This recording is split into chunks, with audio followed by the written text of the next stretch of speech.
Topic ఏదైనా డైవర్షనే agenda. చెప్పింది ఏదైనా ఎంతసేపు చెప్పినా ఒక పదాన్ని అటు ఇటుగా పట్టుకుని దాన్ని పట్టుకొని పూర్తిగా వేలాడదీయడమే మన పని. ఎస్, ఆంధ్రప్రదేశ్లో తెలుగుదేశం పార్టీకి సంబంధించిన ఎల్లో మీడియా చేస్తున్న పని, చూస్తున్న వీడియోలు, చేస్తున్న ప్రచారాలు, వింటున్న కథనాలు నిజంగా ఆశ్చర్యంతో పాటు నోరు తెరిచే పరిస్థితి రాక తప్పదు. పనిలో పని సామాన్యులకు ఇవన్నీ ఎందుకు అర్థమవుతాయి?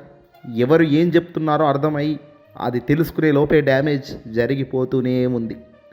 ఆంధ్రప్రదేశ్ మాజీ ముఖ్యమంత్రి వైఎస్ఆర్సీపీ పార్టీ అధినేత జగన్మోహన్ రెడ్డి గారు మొన్న ప్రెస్ మీట్ పెట్టారు.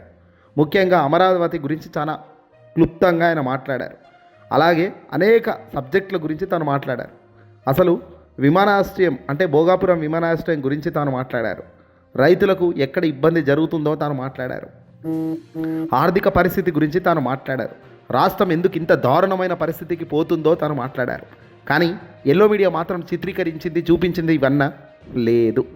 కేవలం తొలి దశకే దిక్కు లేదు రైతులకు, మళ్ళీ రెండోసారి 50,000 ఎకరాలు భూసేకరణ అంటున్నాడు అమరావతిలో, రైతులను ఇబ్బంది పెట్టడానికి కాదా అంటూ జగన్ అన్న మాటను పట్టుకొని రివర్ బేసిన్లో రాజధాని కడుతున్నారు అన్న ఒక్క లైన్ను తీసుకొని 2 గంటల పాటు సాగిన ప్రెస్ మీట్లో ఎన్నో విషయాలు పక్కన పెట్టి క్రెడిట్ చోరీ లాంటి అంశాలను ఎక్కడ టచ్ చేయకుండా వాళ్ళకు ఉపయోగపడే ఒకటే ఒక లైన్ను తీసుకొని ఈనాడు, ఆంధ్రజ్యోతి ఒక రివర్ బేసిన్ అన్న దాన్ని పట్టుకొని తమ ఊహాశక్తిని అంతా జోడించి కథనాలు అల్లుతున్న విధానాలు చూస్తుంటే నిజంగా ఇంతకన్నా దారుణమైన పరిస్థితిలో ఏ రాష్ట్రమైనా ఉంటుందా? ప్రజలకు విశ్వసనీయమైన వార్తలను అందించే పత్రిక లేకుండా తయారవుతున్న తరుణంలో వాస్తవం తెలుసుకునేది ఎలా? అసలు ఏం జరుగుతుంది అనేది వినడం ఎలా? జగన్ చెప్పిందేమిటి? దాన్ని ఎల్లో మీడియా చూపించిందేంటి? ఇక్కడ విశ్లేషించే ప్రయత్నం చేద్దాం. చంద్రబాబు ఆయన బినామీలకు భూములు కాజేసిన తర్వాత రాజధాని ప్రకటించారు చంద్రబాబు నాయుడు అనేది వైఎస్ఆర్సీపీ పార్టీ జగన్మోహన్ రెడ్డి గారు మొదటి నుంచి చెబుతున్నవి. ఇవన్నిటికీ ఆధారాలతో సహా విమర్శిస్తూ వచ్చారు జగన్. చంద్రబాబు ఒక దగ్గర రాజధాని ఎంపికకు ముందే వాళ్ళకు సంబంధించిన మనుషుల ద్వారా భూములను కొనిపించారు. అలా కొన్నాక రాజధాని ప్రకటన చేశారు. ఇది పూర్తిగా ఇన్సైడర్ ట్రేడింగ్కు ఆధారాలతో సహా ఇన్సైడర్ ట్రేడింగ్ జరిగిందనే దానికి రుజువులు ఉన్నాయంటున్నారు. ఈ విషయాలపై గతంలోనే టీడీపీ ప్రభుత్వ పెద్దలపై కేసులు కూడా పెట్టారు. ప్రస్తుత ఉప ముఖ్యమంత్రి జనసేన అధ్యక్షుడు పవర్ స్టార్ పవన్ కళ్యాణ్ కూడా అప్పట్లో రాజధాని పేరుతో అవినీతి జరుగుతుంది అంటూ గట్టిగా గలమెత్తిన వ్యక్తి కూడా ఈయన. ఇప్పుడు ఈ మనిషి ఎక్కడున్నాడు? కూటమిలో డిప్యూటీ సీఎం హోదాలో ఉన్నాడు. ఇంత పెద్ద ఎత్తున భూములు సమీకరణ అవసరమా అని ప్రశ్నించారు కూడా ఈ పవన్ కళ్యాణ్ అప్పుడు. అంతేకాదు, అమరావతి ఒక కుల రాజధానిగా మారుతుందని కూడా ఈ పవనే విమర్శించారు. ఎల్లో మీడియా ఈ విమర్శలను ఎప్పుడూ తమ కథనాల్లో ప్రస్తావించదు, వీటి జోలికి పోదు. వాళ్ళకి కావాల్సింది ఏమిటి? అడ్వాంటేజ్గా పాజిటివ్గా వచ్చే ఒక్క పదాలను తీసుకొని దాని మీదనే కథనాలు, డిబేట్లు, ఇంటర్వ్యూలు పెడుతూ వాస్తవం అటుంచి అవాస్తవానికి ప్రచురం ఇచ్చే కార్యక్రమమే ఎల్లో మీడియా పని. తొలి దశలో సేకరించిన 50,000 ఎకరాల్లో రోడ్లు, విద్యుత్, డ్రైనేజీ తదుపరి సదుపాయాలు కల్పనకు ఎకరాకు 2 కోట్లు ఖర్చు చేస్తే టీడీపీ ప్రభుత్వం గతంలోనే నివేదిక ఇచ్చింది. ఇది జగన్ చెప్పారు. ఇది అసత్యం కాదు, నిజం. ఇప్పుడు మరో 50,000 ఎకరాలు తీసుకుంటే మౌలిక వసతులు కల్పనకే 2 లక్షల కోట్లు అవుతుంది అంచనా. మరి 2 లక్షల కోట్లు అంటే 1,00,000 కోట్లు అప్పుడు చెప్పారు, ఇప్పుడు ఏకంగా 2 లక్షల కోట్లు అవుతుందని ఇప్పుడు అంటున్నారు. చంద్రబాబు గతంలో చెప్పిన లెక్కే రాజధాని పెద్ద స్కామ్ అని, చంద్రబాబు ఆయన బినామీలకు కాజేసిన భూముల ధరలు పెంచుకోవడానికి ఆ ప్రాంతాన్ని ఎంపిక చేశారని ఆయన విమర్శించారు. రాజధాని గుంటూరు, విజయవాడ మధ్య ప్రాంతాన్ని ఎంపిక చేసి ఉంటే ఇప్పటికే మహానగరంగా అభివృద్ధి అయ్యేదని జగన్ వస్తున్నారు. ఇది వాస్తవం కాదా? చాలామంది నాగార్జున యూనివర్సిటీ సమీపంలో ఉన్న ప్రభుత్వ భూమిలో రాజధాని భవనాల నిర్మాణం చేయాలని సూచించారు కూడా. 3 పంటలు పండే నల్లరేగడి భూములు పాడు చేయవద్దని చాలామంది స్పష్టం చేశారు. కేంద్ర ప్రభుత్వం నియమించిన శివరామకృష్ణ కమిటీ కూడా ఈ ప్రదేశంలో రాజధాని వద్దంది.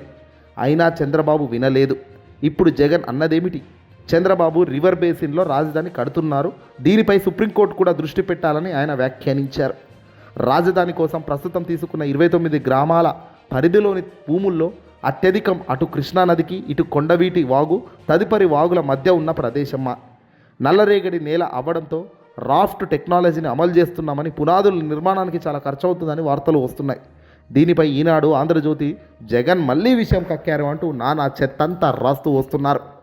మాజీ మంత్రి వడ్డే శోభనాద్రీశ్వరరావు అమరావతి ప్రాంతం రాజధానికి అనువు కాదని ఎందుకు అన్నారు? మరి దానిపై వీరు ఎన్నడైనా స్పందించారు? టీడీపీ మద్దతుదారుడిగా పేరున్న మాజీ పోలీసు ఉన్నతాధికారి ఏబీ వెంకటేశ్వరరావు రెండో దశ భూసేకరణ ఎందుకు వ్యతిరేకిస్తున్నారు?